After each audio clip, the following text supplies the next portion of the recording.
Friends. അപ്പോൾ ഇന്ന് നമ്മൾ PSC 10th പ്രിലിംസിൽ സെക്കൻഡ് സ്റ്റേജിൽ ചോദിച്ച ഒരു ചോദ്യം പരിചയപ്പെടാം. തുടർച്ചയായ 5 എണ്ണൽ സംഖ്യകളുടെ ആകെ തുക 300 ആണെങ്കിൽ അതിലെ വലിയ സംഖ്യ ഏത്? ഇത് ഞാൻ മറ്റൊരു രീതിയിൽ പറഞ്ഞിരുന്നു. അതിലും എളുപ്പത്തിൽ ചെയ്യാൻ പറ്റിയ രീതിയുണ്ട്. അതെങ്ങനെയെന്ന് നോക്കാം. അപ്പോൾ തുടർച്ചയായ ഇത് വളരെ പ്രധാനപ്പെട്ടതാണ്. തുടർച്ചയായ 5 എണ്ണൽ സംഖ്യകളുടെ ആകെ തുക. അപ്പോൾ തുടർച്ചയായ 5 എണ്ണൽ സംഖ്യകൾ. അപ്പം ഈ സംഖ്യയുടെ നടുക്കിലുള്ള തുക എന്ന് പറയുന്നത്, ഇവിടെയുള്ള ഈ തുക എന്ന് പറയുന്നതിന്റെ ആവറേജ് മിഡിൽ ടേം. ഈ മിഡിൽ ടേം നമുക്ക് കണ്ടുപിടിച്ചു കഴിഞ്ഞാൽ ഇതിന്റെ അപ്പുറത്തുള്ള നമ്പറുകളൊക്കെ നമുക്ക് കണ്ടുപിടിക്കാം. അപ്പൊ നമ്മൾ ഈ മിഡിൽ ടേമിന് x എന്ന് കൊടുത്തു കഴിഞ്ഞാൽ നമുക്കറിയാം 5 തുടർച്ചയായ.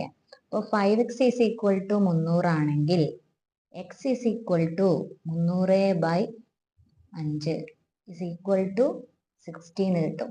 നമുക്ക് ഇവിടെ ഉള്ള നമ്പർ 60 എന്ന് കിട്ടിക്കഴിഞ്ഞാൽ തുടർച്ചയായതായതുകൊണ്ട് അടുത്ത നമ്പർ കണ്ടുപിടിക്കാൻ ഇത് 61, ഇവിടെ 60 ആണെങ്കിൽ ഇത് 61, ഇത് 62, ഇപ്പോഴത്തെ നമ്പർ എന്ത് വരും? 59, 58. അപ്പൊ നമുക്ക് ഉത്തരം കിട്ടി. ഏറ്റവും വലിയ നമ്പർ ഏതാണ് ഇതിലെ? ഏറ്റവും വലിയ നമ്പറാണ് 62.